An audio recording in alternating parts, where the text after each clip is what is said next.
FlossTube, it's Lorna the Ladybird Stitcher. Today is Monday the 29th of June and I'm here for my June 2020 update. I hope everyone's been well and I hope you've stayed safe. I hope your families are well.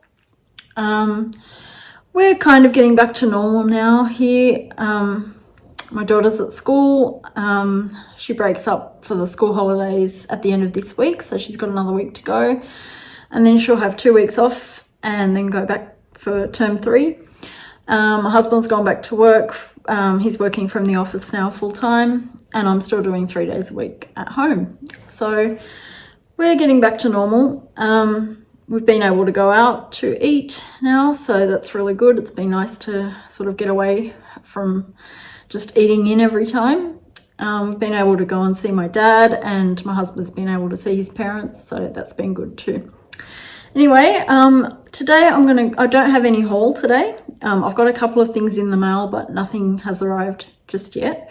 I did download the pandemic chart from Long Dog Samplers, which has been extremely popular.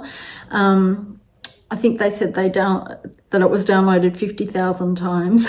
So I won't be stitching it just at this time, but I do plan to stitch it at some stage. I really like it.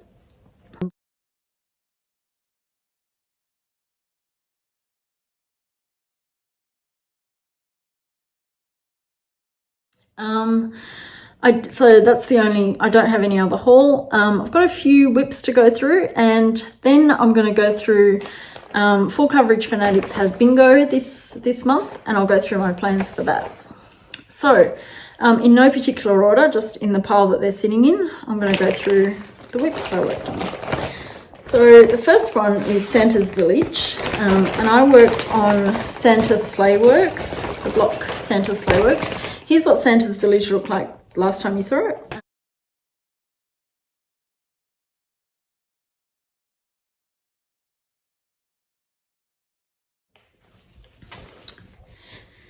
And there it is now, and that there is Santa's Sleighworks. So I only have 3 more blocks to go, and I am so excited to be able to get through this. I can't wait. I don't know if I'll have time to work on another block in July because of bingo. I should have, and if I do, it will be the next one, which is Gingerbread Emporium. So I can't say I'm enjoying stitching this. I've said that before. I'm not finding it as fun as some of my other ones, but I love the way it looks and I can't wait until it's done so that I can display it at Christmas time. So the only reason I don't enjoy stitching on it is there's so much white and I don't like stitching in white. And it does get a bit competitive. It does get a bit repetitive because it's the same. There's snowflakes, there's snow, there's a house. Yeah, so anyway, that'll get done hopefully in the next 3 months. Okay, the next one is Enchanted Mermaid. I will insert a picture here because I didn't bring the folder with me.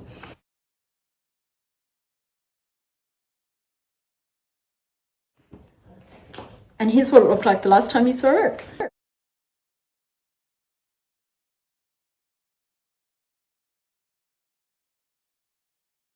Here it is now. So I haven't ironed this, I'm sorry, but there she is. She's beautiful. I've worked on the tail. I still haven't started the chronic on the bottom half yet, but that is close. So she's gonna she's gonna still be a focus until she's finished. I want to finish this Mirabilia next. In a previous video, I mentioned that I wanted to get through my seasonal queens, but I've finished Summer Queen and I can't wait to finish all the other 3, but I'm really wanting to display them, and because there's 4 of them and they're all a set, I want to frame them in the same way. So it will mean taking them to the framers all at the same time. And since I have 3 more to go, I have to wait a long time to get all of them framed. So I really want to finish one that I can frame on its own, and that way I can display it earlier. So that's why I've changed my mind on that. I can't wait to display this one. It'll go up next to my Emerald Mermaid, which I stitched a couple of years ago.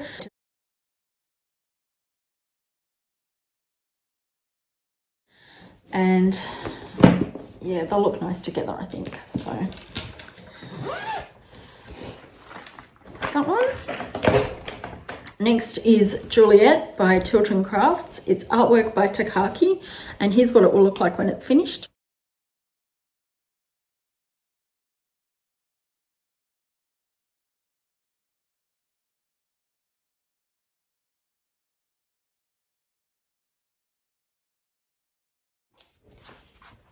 And that's where it is now. I'm working on page 10 down here. Loving this one. I love the colours. That little section where the moon is went really quickly because it's a lot of the same colour. There is a little bit of colour change, but not as much as I expect there to be in this section, because where the flowers are, it does tend to have a lot of confetti. So there it is, it's coming along. My goal for this year was to finish up to page 10. So I'm definitely going to meet that goal this year. I may continue on with it. I'm not sure yet. We'll see how I feel. So I'm really loving that one.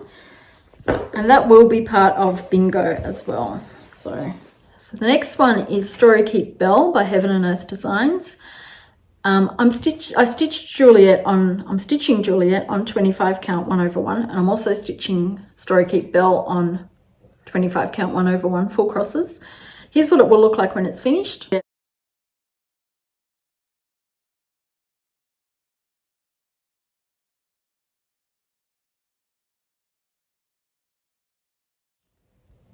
And here's what it looked like the last time you saw it.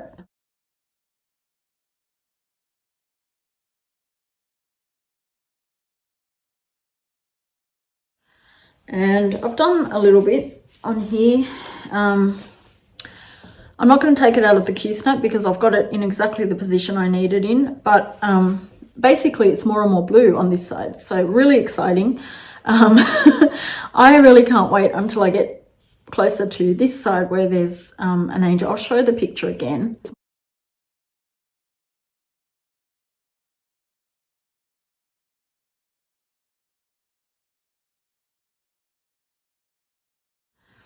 So you can see on that other side, this is the left-hand corner. On the right-hand corner, there's a stone angel. So that'll give me a little bit of relief from the blues. So I'm sure this one will become more enjoyable as I get further into it. It's just at the moment it's a bit tedious because there's so much blue. So yeah, it is going fast though because of all the blues, and especially on pattern. Oops, sorry. And especially on Pattern Keeper. It's very easy. That makes it go really quickly. Okay, next one I had was Cinderella on the Stairs. It's a mini from Heaven and Earth Designs, and here's what it will look like when it's finished.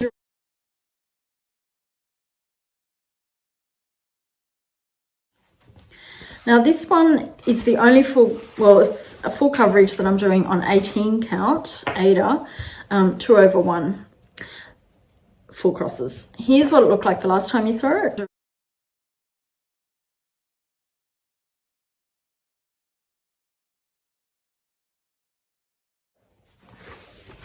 And here it is now. I don't know if you can tell that I have stitched on that. It's just a lot of white coming through at the moment. There's a lot of clouds there, so I don't know if you can see them, but that's mainly where I worked in this section here, and up here there's a lot of white there. So they are stitched. It's just really hard to see. Not the most fun thing to stitch, white on white, but once I get past that page, it should be a lot more pleasant to work on.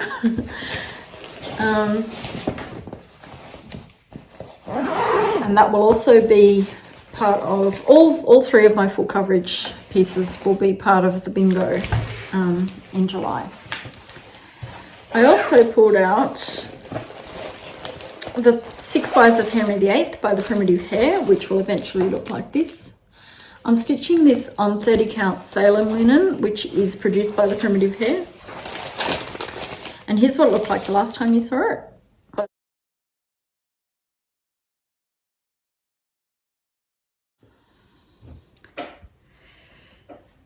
And here it is now. So I have started working on the middle.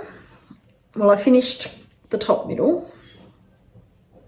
So it says the Tudor, the 6 wives of, and it will have Anne Boleyn on this side. So I'll stitch that next. And then the other 4 wires will go down the bottom. So I'm enjoying this. It's been fun. So that's the other one.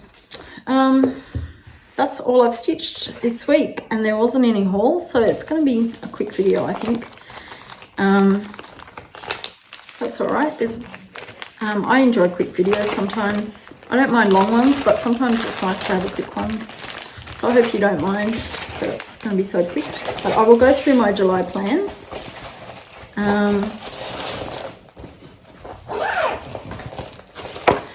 Okay, so here is the bingo sheet for Full Coverage Fanatics. It's a bit tattered because I've just been using it and trying to work out which ones I'm going to stitch, which ones I'm going to work on to get bingo. So you can get bingo downwards, across, or diagonal. I've decided to go down the 4th column and try to get bingo there. So the first thing is project with more than 80 colours. I'm working on Belle. I believe that's got 89 colours. I could be wrong, but I'll put the numbers here.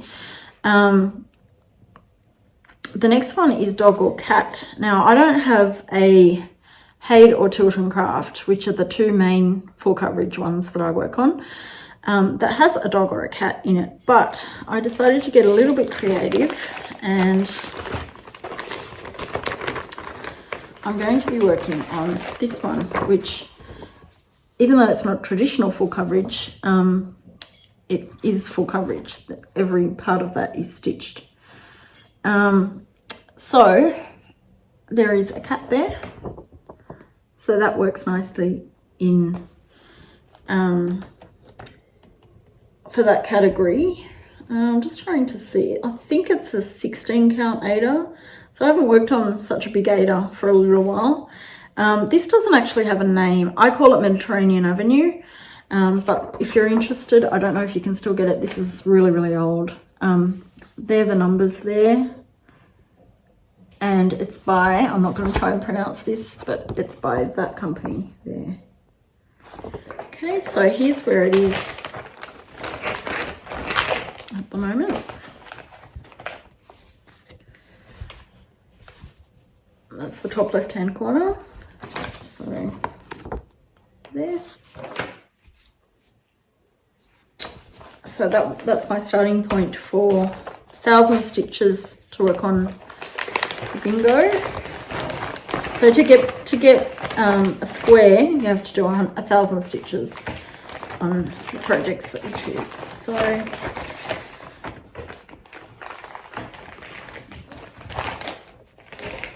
next one is trees. So I'm going to be working on Cinderella. I will insert a picture again here.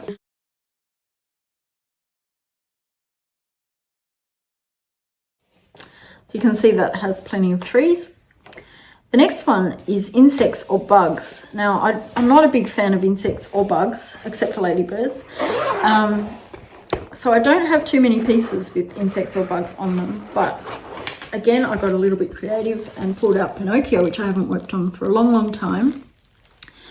And if you look closely up there, there's some insects and bugs up there. I think they're mainly butterflies, but there are a few flies and things. So I think that works really well. So here's where that one is at. And this is an Ada. It may be an 18 count. Yeah, it's 18 count Ada. And here's where that's at the moment. So that's my starting point for the 1,000 stitches I'll need to work on that one.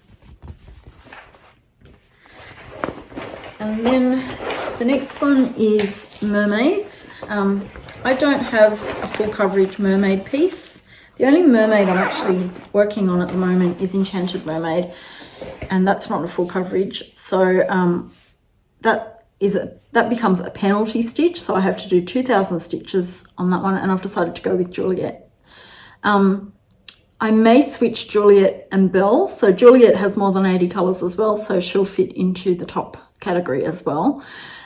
She's got, I think, 90 something colours, so that fits okay.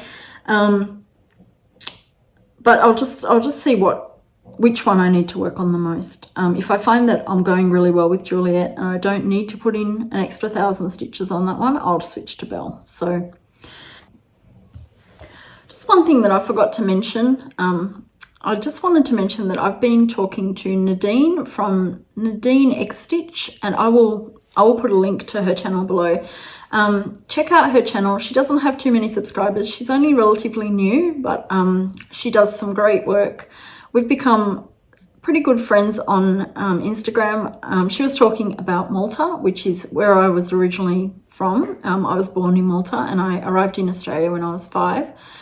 So when I heard that, I wrote to her on Instagram and we've been talking, and she's got a fantastic channel. I think she's only been doing FlossTube for a month, maybe 2, and she already has 12 episodes at the time of filming. So she does some fantastic work. She has very similar tastes to me. So if you like what I stitch, please check her out, and I will link her below. Okay, back to the other video. That's it. That's all of the cross stitch. I did read a couple of books. So for those of you who don't want to see books, that's it for the cross stitch. Thank you so much for watching, and thank you for commenting and liking, and hopefully I'll see you again in a couple of weeks. For those of you who do want to listen about the books I read, hang around and I'll tell you. I'm just looking at the list of books I've finished this year, and the last one before May was January. So yeah, that was a long break between books. I'm still reading The Three Musketeers. The reason that one is taking me so long is because it's a physical book and I can't read it in the dark.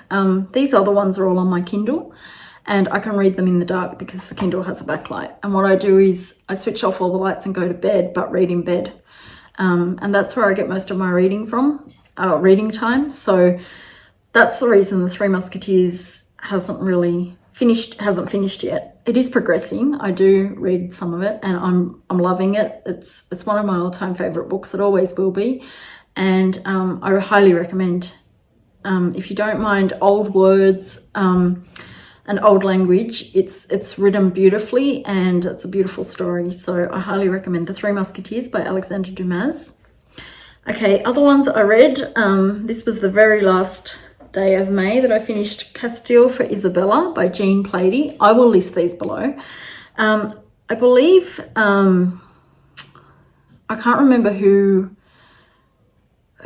recommended this. It may be Lisa from, oh, what's your name, Lisa? What's your screen name? I'll put it down here somewhere. But I think she was talking about Jean Plaidy, and I decided to check out the books. And this one is about Isabella of Spain. She was Henry VIII's first wife, Catherine of Aragon. Isabella was her mum, and it talks about Isabella as a young girl and as she grows up in the different parts, well, mainly one particular part of Spain. Her half-brother was ruling at the time, and her eventual husband was ruling Aragon, and sorry, no, he wasn't. His father was ruling Aragon. And yeah, so it goes through her growing up and the unpopularity of her half-brother for different reasons. Highly recommended. It's really well written. It's a bit of a page turner, even though I know the history, so I know the story. There weren't any big surprises, but I didn't know that much about it. I like to read all about Tudor history, so I do know a little bit about Catherine of Aragon and about her parents when they got together and started ruling Spain, but I don't really know too much about their childhood. So that was really good. I think there are 2 others in this series, and I will go back to those at some stage. Another book that I read and I finished on the 13th of June was Seeing Miss Heartstone by Nichole Van. Again, I'll list this one below. This is basically a Regency romance, but what's different about it is that Miss Heartstone, who's the main character, is a businesswoman. So a businesswoman in Regency England wasn't very common, as you can probably guess. So that was interesting, learning about a lady who was headstrong and knew all about finance and can run her own business very successfully.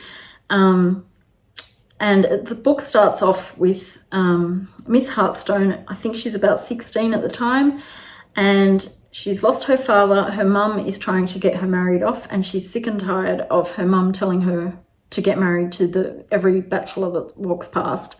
And so she researches all the men in her kind of social status, and decides on one in particular. She arranges to meet him. He's never heard of her, but she arranges to meet him and proposes marriage to him. So it starts off like that. He says no, and he tells her that she's free, she should learn how to fly. He's not about to marry someone who he's never met before. And the book progresses from there. So I won't give too much away, but that was a good read as well. I also read The Wedding Favour by Caroline Mickelson. I finished that just last week. And this one is, it's a romance. It's, I don't usually go for romances, but I'm finding that I'm drawn to them a little bit more at the moment. And I guess that's because of the situation in the world. Even though New South Wales and Australia has low numbers, I'm still concerned that it is going to start growing again. So I guess there's so much. I am a little bit more stressed than I usually would be, I guess, and I think that's why I'm kind of leaning towards very easy reads. So The Wedding Favour by Caroline Mickelson, I enjoyed it. Didn't teach me anything, but it's a romance, so if you like that kind of thing, it's nice. It gives you the warm and fuzzies at the end, so that's nice. That's all I had. So another short video. I'm sorry about that. I just don't have anything else to tell you. I'm sorry. But I hope you enjoyed my video. Thank you so much for stopping by and watching. Thank you for liking and subscribing and commenting. I read all the comments. Sometimes it takes me a while to reply because not all of them, I don't get notifications on my phone. I've tried to change the settings, but the notifications don't come through. I have to go in and check whether anyone has left comments. So I know that other people have mentioned that before, so I don't know why YouTube's done that, but I will find your comment eventually. It just may not be straight away. So thank you so much. Stay safe, stay well, and hopefully I'll see you in about a month. Thank you. Bye.